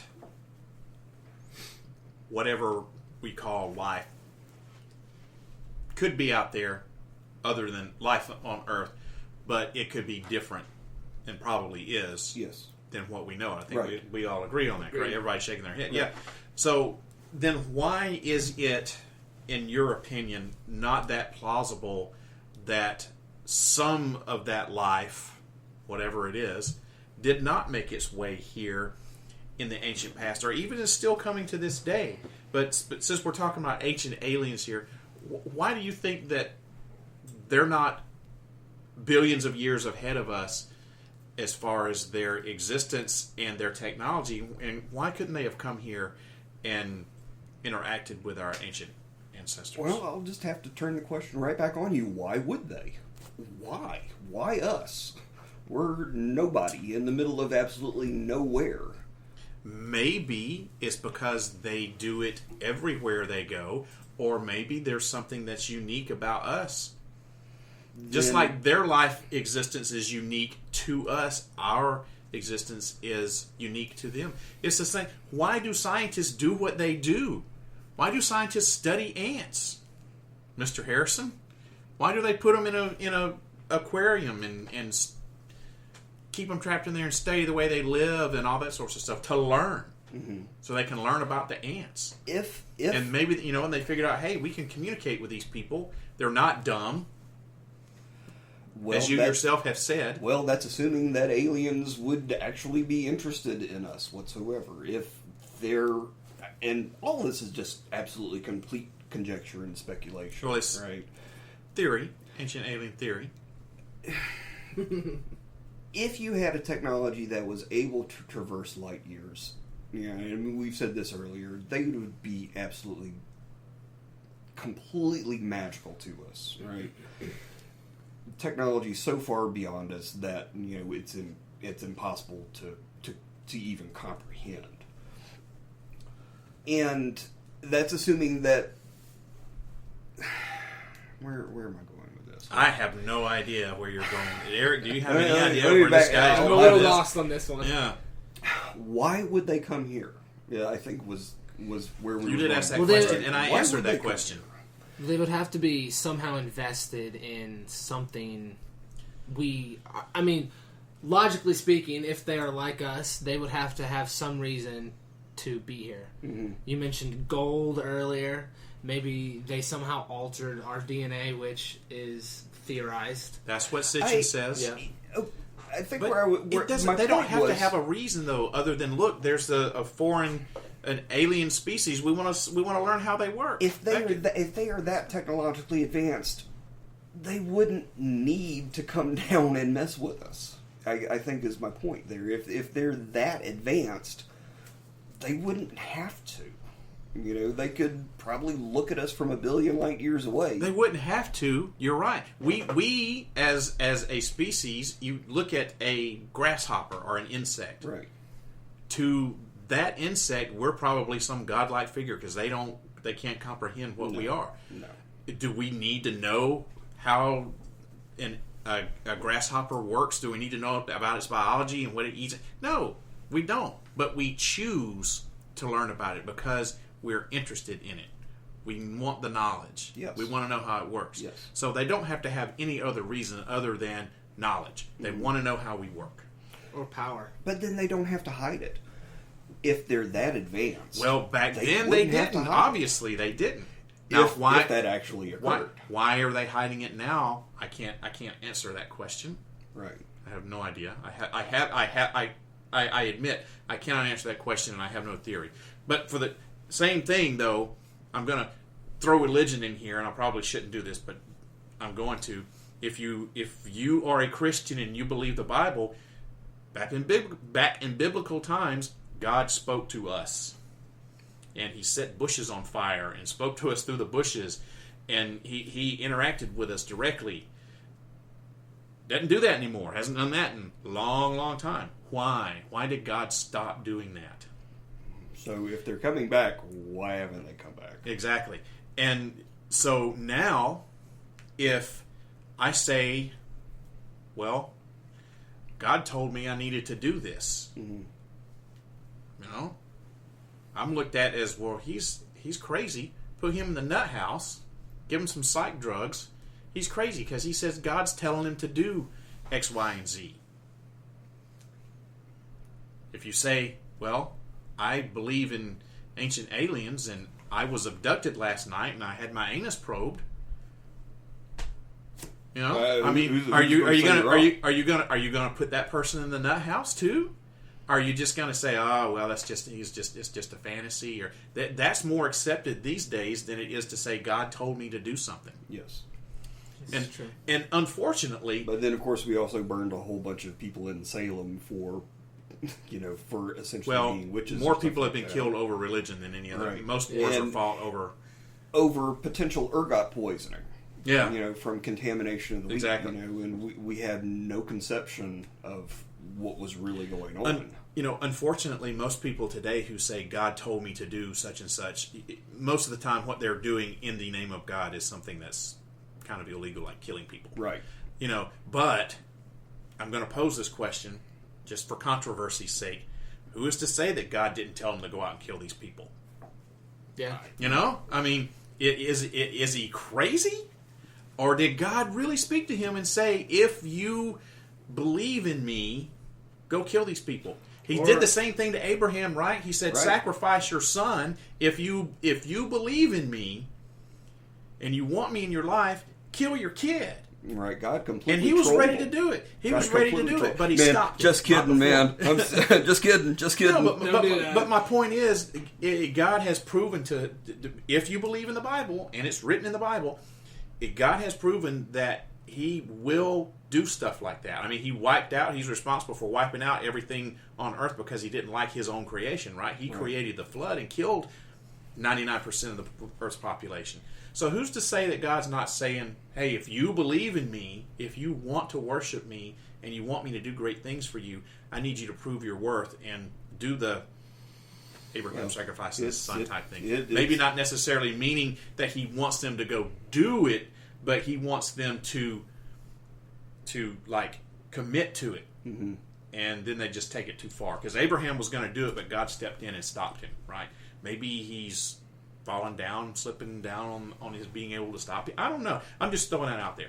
And now we've taken a whole separate turn away from aliens. Right. So I'm going to stop that right there, because that's for a whole other show. But the implication is that billions of people have their religious belief based on a schizophrenic. So maybe. There's your implication right But, there. I mean, there's also hundreds of thousands or millions of people who are like me who believed in the ancient alien theory, and if I say, well, aliens told me to do it, am I crazy? Or did my alien overlords really tell me to do it? I think you need to wear some. Is God an alien? I mean, if you kind of look at the definition, God is an alien because he's not of this earth. Right.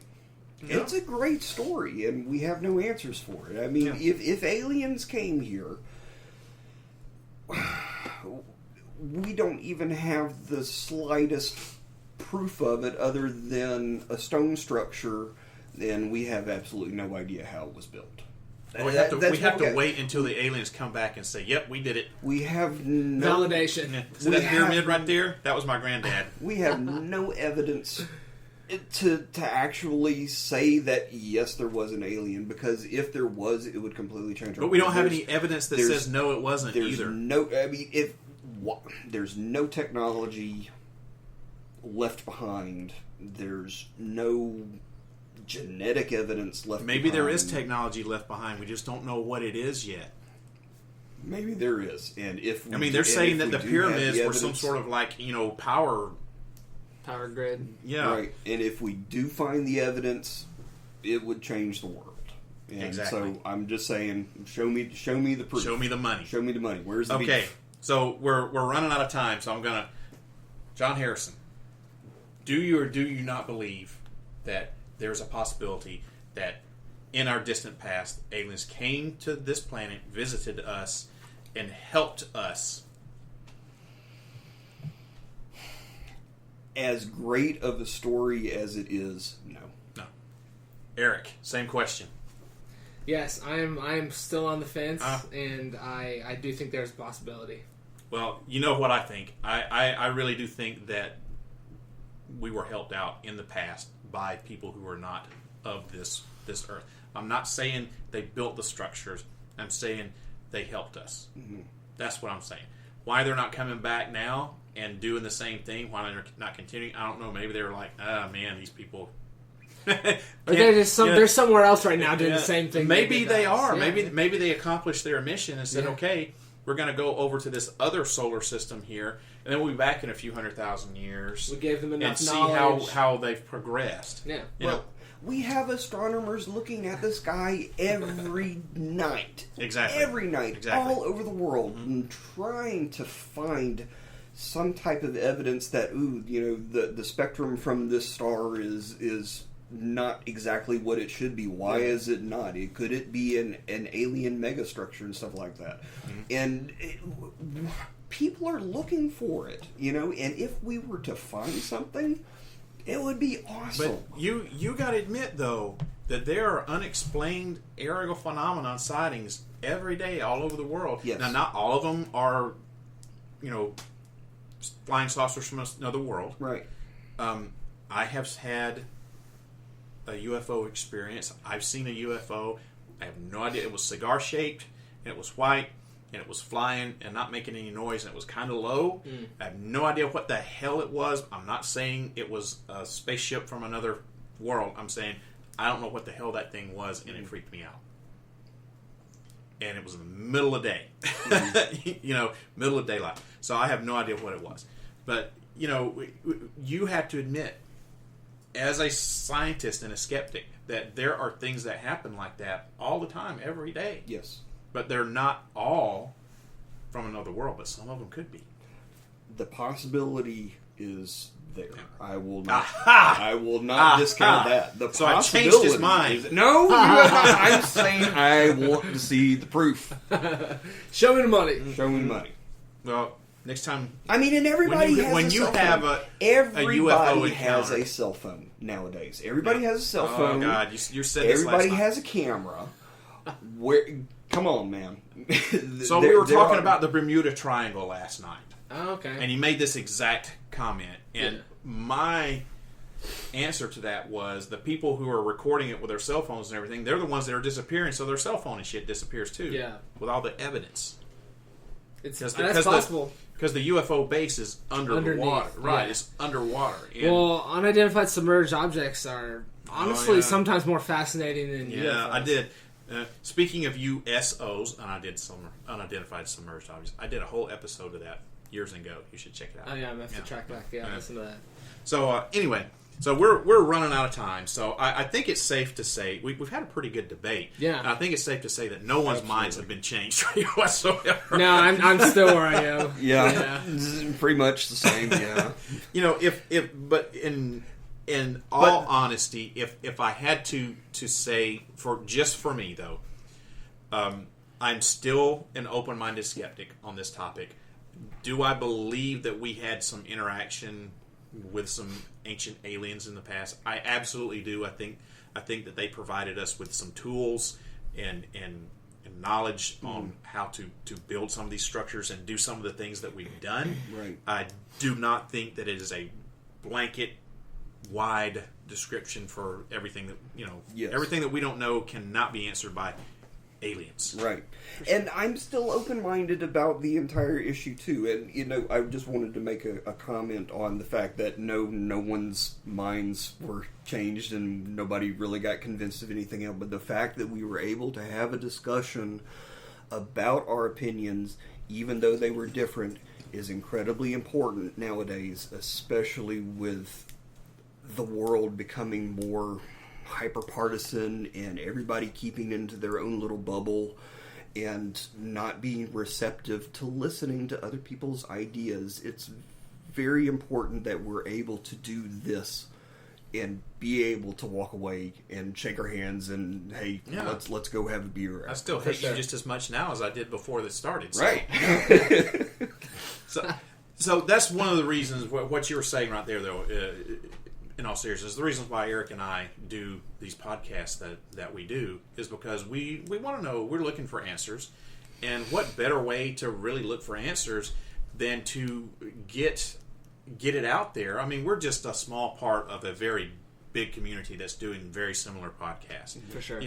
But I don't know about you, Eric, but I feel very privileged to be part of that community that is posing all these questions and giving people an outlet for their theories and giving us a way to connect with each other. Because I've made a lot of connections through the years doing this podcast, and I made some friends, and some of them are like, their beliefs are way the hell out there in left field. I'm like, yeah, you're a good guy, but I'm not going to hang out with you. And there are some people who have totally changed my mind about some things. So I'm very privileged, and I am too. And I'm so glad that I met you, Eric, because I have so much enjoyed having someone come on the show who is just has a fresh perspective, and you're not afraid to throw out a challenge or whatever, you're like, I don't know about that, but what about this? Yeah. And I really appreciate that. And Thank you. Yeah, I really appreciate that. So we're winding down with the show, and I just wanted to make an announcement before we close out. This is the last episode of the podcast that I'm going to be doing this year. I'm going to be taking the rest of the season off to celebrate the holidays with my family and not have to worry about trying to put a podcast together and come up with a topic and update Facebook and Twitter and websites and all this other sorts of stuff. I just want to have a little bit of a vacation. So this is going to be the only episode of the show that I do in December, and then I will be back on January the 6th, which is the first Friday of the month. And speaking of the podcast and everything, there are going to be some major changes to the podcast coming up for 2020. I'm going to start off a new season with, I'm not going to tell everybody what I have in store, but hopefully the website's going to be expanded some. You're going to see some changes with the way that things look and feel, and hopefully I will be able to start doing some live shows like I used to do in the past. I really have been saying for years I want to get back to doing live shows, but podcasting is so popular, you don't do a lot of live podcasts anymore. But I'm really every once in a while going to start doing some live podcasts, and probably no one will listen, but you never know. But yeah, the ParaReality is going to come back next year, and we're going to have a new feel, a new look to the show. I got some major changes that I'm really excited about, and it's going to be, I think, one of the best seasons ever coming in 2020. I've got some guests that I'm lining up already. I got people who are interested in being on the show. John Harrison may even be here. Eric so is stay tuned. Yeah, Eric is definitely going to continue co-hosting once a month. And yeah, I'm really super excited about all of the stuff that I've got coming up. I know I'm kind of being vague about it, but I'm doing that on purpose because if I tell everybody what's going on, then it won't be a surprise, right? Yeah, you gotta save some info. Yeah, man, I gotta have keep the hook right there. Come back for more. Well, the fact that you actually having to wear clothes while you're doing the podcast, that's an improvement. Well, that's only because I have other people in the room. Hey, I did the same thing. So yeah, we're not even going to go on. But I want to thank my co-host Eric for being a part of tonight's conversation. Eric, as always, pleasure having you co-hosting. Thank you. And I want to thank Mr. John Harrison for playing the skeptic role and taking a big shit on all my beliefs and theories. Thanks a lot. Thank you both. I really enjoyed it. Yeah. So, everybody, I hope that you enjoyed tonight's show. Let me know what you thought about it by sending me an email at sandman@parareality.com. And speaking of parareality.com, that's where you can find out all kinds of stuff about the world of parareality. You can listen to current and past episodes of the show. If you click on the Extras tab, you can join the official ParaReality Radio forum, which is free to join, which nobody uses, so that's going away in 2020. You can shop at the ParaReality Radio store. You can watch some show videos and other stuff like that. Also, don't forget to look up ParaReality Radio on Facebook, because I do have a Facebook page. It is, guess what, ParaReality Radio. And you can follow me on Twitter. My handle is @ParaRealRadio. Oh my God, I'm dying. I post a lot of interesting... I'm okay. Please don't try to rescue me, okay? Throat punch. Yeah. I post a lot of interesting stuff on Facebook and Twitter. I know CPR. Oh God. I'm gonna just put that out of my head, because that brought up picture images of mouth-to-mouth resuscitation that I do not want to see ever again. Thanks a lot. You're Thank welcome. You. I'm here to help. What was I saying? Just there now. Yeah. So, like I was saying, I post a lot of interesting stuff on Facebook and Twitter, like upcoming shows and special guests, interesting articles and stuff. And I have a new section of the website. It's updated just about every day with the latest and greatest paranormal and weird news, UFOs, ancient aliens, stuff like that. Not just paranormal stuff, but all kinds of weird and interesting stuff. So if you want to get your daily dose of weird news, you need to make sure that you subscribe to the RSS feed on my news page, which is very easily done. Yeah, man. Make sure you follow me on Twitter at ParaReal Radio. Join the Facebook page. I don't have a group. It's just a Facebook page. And that's ParaReality Radio on Facebook. And hey, did you know that you can now listen to ParaReality Radio wherever you listen to your favorite podcast at? Spotify, Spreaker here, which is where I host the show. You got Google Play, Stitcher, Player FM. What else we got? Deezer. That's one. Yeah. All the top. All the top guys. Yeah, except for Apple Podcasts. Still haven't got that shit worked out because I haven't worked on it yet. That's going to be waiting for 2020. So in 2020, you'll be able to listen to it on Apple Podcasts or whatever they're calling it. Is it Apple Podcasts? I think it's Apple Podcasts, yeah. So that's I'm going to save that for 2020. So anyway, if you've got anything other than Apple and you want to listen to the podcast, you can do it on wherever your favorite podcast platform is. And if you got one of those smart speakers, you can just listen to it on your smart speaker by enabling any one of those skills. Like if you have an Alexa device. Make sure she's way over there. Okay.